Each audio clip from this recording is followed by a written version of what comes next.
writing your book. Just start writing your book.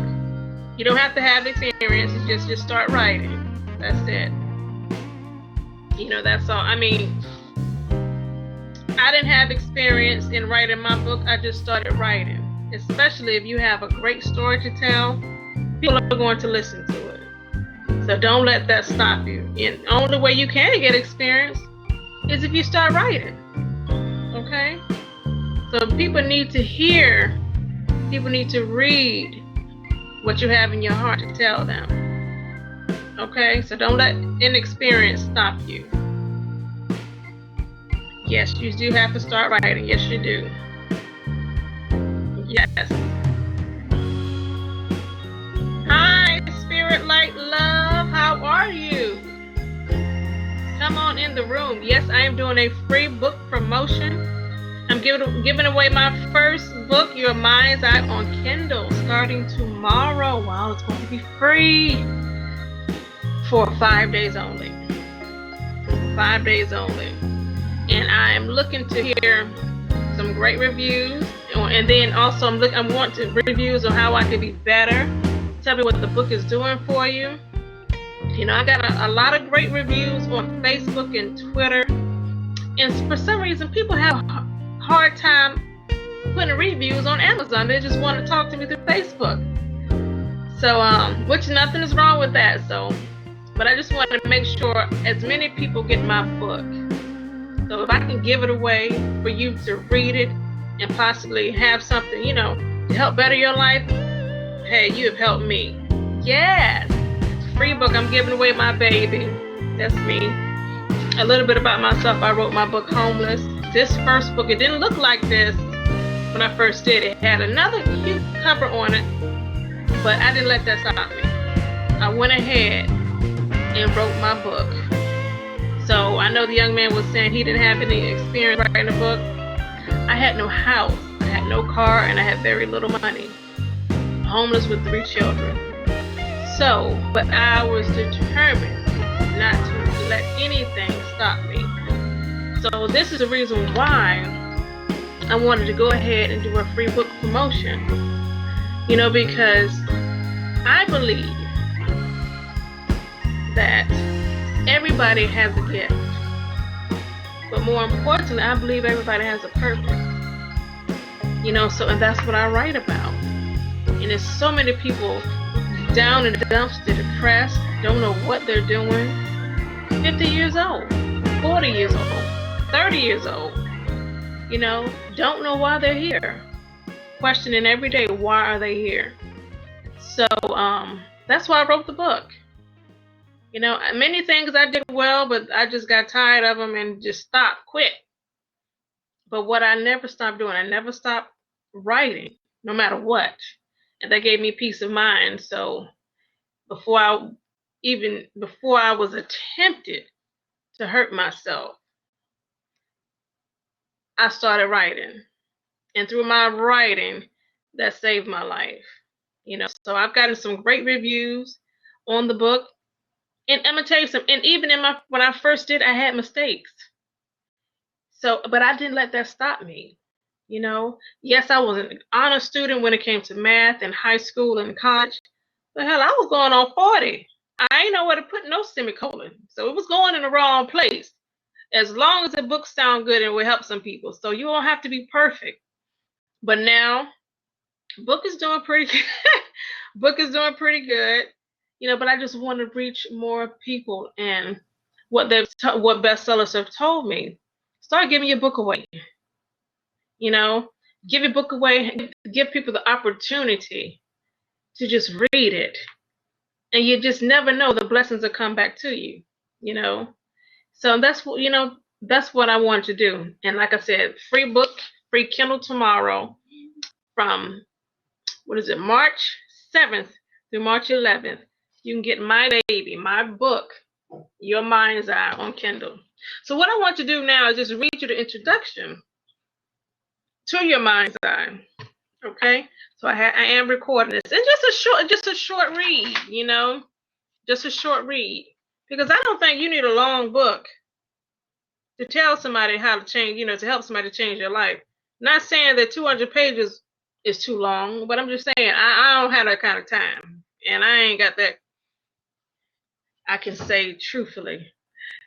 I ain't that focused, so I don't even, I know my romance novel is over 150 some odd pages, but for people who don't really like to read, you got to grab them. And what my book has done, just what they tell me, my book grabs people in those first few, first 30 seconds or so, and that keeps their attention. So to the young man who wants to write a book, you better make sure the first couple of pages grab somebody's attention, and it'll keep their attention. So that's what I will say that. You know. So, but a little bit about Your Mind's Eye. I'm going to read the introduction. Introduction is what? Probably about 2 or 3 pages. So here it is. It says, let's go on a journey. Imagine that you have prepared for a special occasion and tonight is the big night. You're so excited to see all of your friends and family. You get to your hotel to get ready for the main event. You have talked about this day for over a year, and now you finally get the chance to stretch your stuff. All of your things are laid out on the bed, so once you get out of the shower, you can get ready. Wow, you can hardly wait. You open the door to let some of the steam out of the bathroom, and then attempt to wipe off of the mirror. But to your astonishment, there are no mirrors. Oh my God. Where are the mirrors, Miss Terry? You hurry to the other room to look in the mirror because surely there's one in there.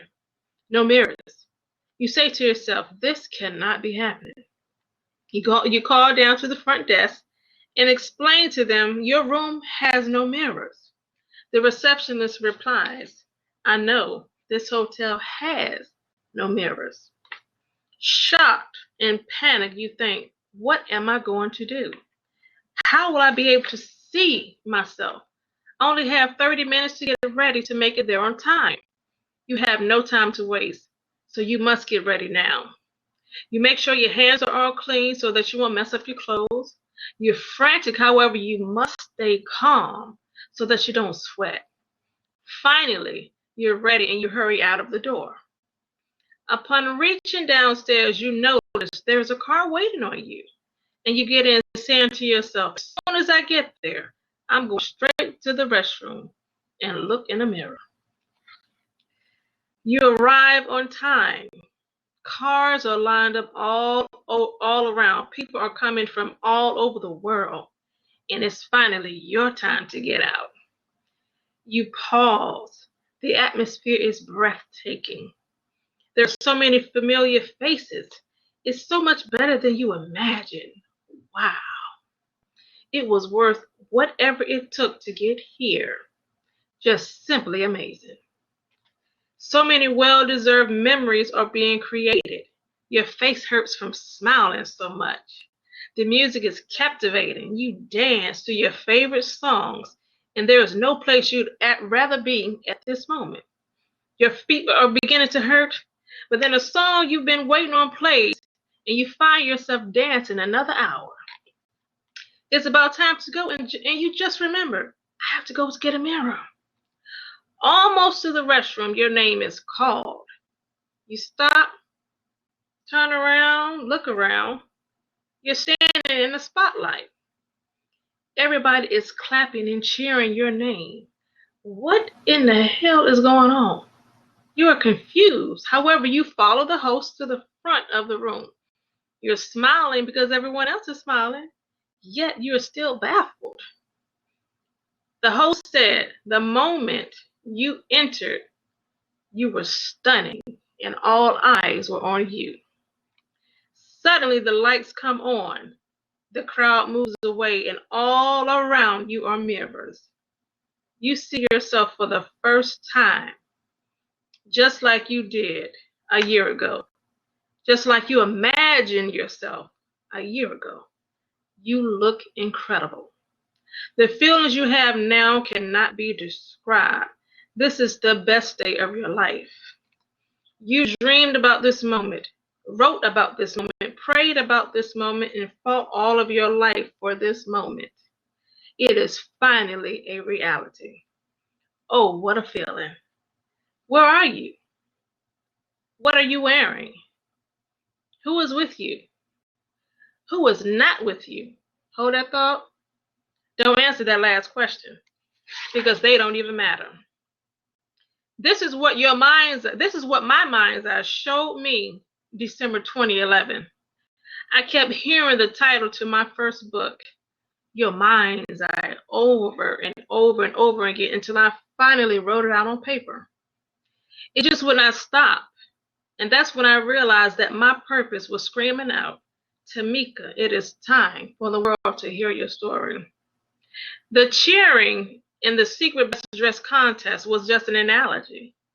It signified you now accepting the call to walk in your purpose. You are best dressed when you are walking in your divine and radiant true self. The image that God had intended you to resemble when he first thought of you was placed on you from the beginning of time. The people that were cheering were actually the angels standing up applauding you for accepting your call. All of the heavens rejoice once we say yes to our greatness. Go on, shake your feathers, child. Talk that money, whatever. Walk that walk, money. Yeah, I see you. And then soon the whole world too. It belongs to us. Come on now, take a journey with me to explore through your mind's eye. That was the introduction to this short but powerful little book. So it's backwards, isn't it? Yeah. How you all like that? I'm loving this book already. Thank you so much. That was given to me. That introduction right there was given to me December 2011. And how I wrote the introduction out, I had surgery, a partial hysterectomy. Oh, okay, it's not backwards to you. Okay. I had a partial hysterectomy in 2011. And so what happened was, I think it was maybe about 3 or 4 weeks into the recovery, I was sitting on the side of the bed and I was in agony. And if anybody has ever had surgery on their abdomen, had a C-section or any type of surgery down there, it is excruciating. And so I was in agony, just trying to get comfortable. And the darndest thing happened. I had this vision of this lady on stage telling her story to the whole world. And at first I thought it was a Percocet. I said, I must be high as a kite. Because why am I seeing this lady with this afro? And so as I was doing like this, trying to see inside my own head. Yeah, I thought I had lost it. But as I continued, the vision wouldn't go away. And so what happened was, in the vision, I saw this lady. And I said, wow, she resembles me. It was just a silhouette of this lady. And I was light years ahead of my time. So in other words, God showed me in my future. And that wasn't the first time. That was the first time I recognized it. When I really caught on to what God was saying to me. Because over 20 years I had been asking, who am I? Why am I? Why am I made? And so after I saw that vision, I immediately started writing because I said, what is that? How was I able to see me inside of my head? And so that's when God told me, he said, that was your mind's eye. And I said, wow, your mind's eye, your mind's eye. Our mind is nothing but, it shows us premier pictures of what's to come of our lives. And my premiere was just starring myself. Okay. So that's what I wrote. I wrote that introduction out in 2011. But I had to go through some more hell. So I didn't make this a reality until June 13, 2013. Homeless. And I wrote my book on a cell phone. Yeah, on a cell phone. I didn't even have a computer because, like I said, didn't have a house, didn't have a car, and I had to put my dog to sleep. She had cancer, so it was a whole bunch of stuff going on with me. But I tell people, that's when warriors are built. That's when champions are made. Okay, I had $3,000 to get my book published, but I was too comfortable. Yes, I was. Some of you right now listening, you're too comfortable. Yes, you got it going on. But there is a reason why authors write books. I had the right to keep from going crazy. So it was my therapy. And how I got to that book was this. I was in my, thank you so much. I was at my brother's home. You know, I was passed around like a joint, y'all. So if anybody has ever listened to me, I am real. I keep it 100. So I was homeless. Me and my children was passed around from house to house. I was grateful, truly grateful. And at that time, I was distraught. I wasn't destitute or anything like that, but I was broken. My spirit was broken. But even still, I refused to quit. And what happened was when suicide came across my mind that day at my brother's house, I just got up and went to the bathroom. And I felt like I wanted to cry. So when I looked in the mirror at this lady, she was pissed off. The lady looking back at me was myself, but it was a real me. It was a different me. She was heated, and she just said, let me go, turn me loose. Let me fight this for you. So that was my champion. That was my warrior. Okay. So we all have that. We all have a warrior inside of us. You know, so, but I ain't mean to say all that. But that that is what's happening to me right now. I understand that. I sure do. I understand that, you know. And I would just say to anybody who was in that, you know, who was in the such situation that I was in, honey, God makes no mistakes. He makes no mistakes, you know. And most of us are put in a situation where we have nowhere else to go but up. And many of you have heard that, but that's not cliche. That's real talk. When I was comfortable, I didn't write the book. I kept messing around with it. I didn't do it. It was at that moment when I had arrived at Pissville Valley. That means I was past pissed. I was mad as hell, you know, and it seemed like I was a liar because I was the person that people went to for advice. And here it is. I can't even talk my own self out of depression. I lost my house. I lost both of my cars. I was the first to get married and the first of my siblings to get a divorce. And they're all still married. So I had a lot of questions for God. Why me? You know, I believe you. Why am I going through this? Why not me? If not, I would have been probably stuck up because I never went through anything. So now, because I went through that, I can talk to the homeless person. I talk to the divorced woman. I can talk to the single mom. You know, I can talk to the lonely woman because I'm not lonely. I'm just alone. I can talk to that lady or that man who had a lot of money, lost a lot of money, lived in a big house, lost a big house, live in a cute house. You know, I can talk to that person who had to keep asking people to take them to the store. You know, and when you had your car, you didn't. The only thing they had to do was just get the keys and just leave. But yet, you're being treated different. So I understand that. I understand living with family who say they love you and turn their back on you. I understand all of that. So when I tell you I was broken-hearted, I was broken beyond broke. And because God gave me 3 little children that I had to be their champion for, I couldn't kill myself. And the insurance policy does not pay for parents who commit suicide.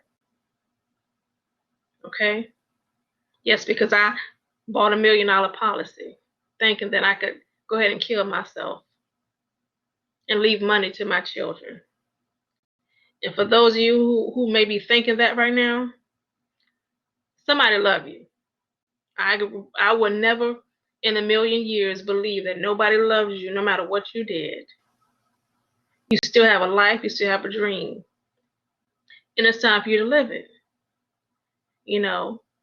So that's all I want to share. It's so much in this little book, you know, that I won't tell you tonight. You just got to download it tomorrow. You know, and please leave me a review. I need to know that it's helping somebody. You know, I really do, because as authors, it takes a lot out of people who are doing a self-help book. A fantasy book or a romance book, yeah, it may take us some time because we got makeup characters and all that. But to give you a piece of our heart that we like held on for dear life, just talk about being molested and actually putting that in my book, yeah, that's in here. It's in there. You know, that was hard. But I can't keep all of that good stuff because so many people think they're alone, and they're not. You understand? Poor people go through the same thing rich people go through. Married people go through the same thing single people go through. Hell is just hell. Okay, nobody escapes bad things happen to them. It doesn't matter. As long as you're living, you're going to go through some things. Spirit Love said, I will be reading it tomorrow and I will leave you a review. I appreciate it so much. I sure do. You know, so, and I mean, that's about it. Like I said, I just wanted to get up here, and I always talk too much. I'm a speaker. So speakers, just like pastors, you know, we say we're going to go 5 minutes and end up going 30 minutes to an hour. We just can't help it. You know, I love to talk, you know. So for anybody that may have an issue finding out really who they are, this book can help you. Because I asked you 5 questions. That main question in the back of that book is, what is your purpose? Question 2 is, what do people always compliment you on? That's the key. Those are clues. Because your gift is second nature to you. It's like natural. It's so easy. You know, there are many things that you can do, but this one or 2 things, you are the bomb.com. You are excellent at it. You are an expert in it, and you don't even know it because you think it's just so easy. Purpose is not hard. It's just a mindset. We got to tear down some walls in this old mind of ours to really accept that thing that is so easy for us and hard for others. That's what you're supposed to be doing. So I just gave you the first 2 questions. I always give so much, but I promised myself I would not ask you or tell you questions 3, 4, and 5. I can't do it. I don't care how much you beg. You know, but that was it. If this is your first time seeing me, please follow me. And I believe I've followed majority of you all. So but that was it, you all. I do appreciate your time. I don't know how long we've been up here, but I wanted to keep this under ½ hour. You know, but that was it. You all have a beautiful night. And remember, Kindle, Your Mind's Eye, author Tamika Griffin. And share it, you know, share the link with others. Let them know, hey, this lady is giving away her free book on Kindle. Please download it and read it. Okay? So I thank you for listening. You all have a beautiful night. God bless you.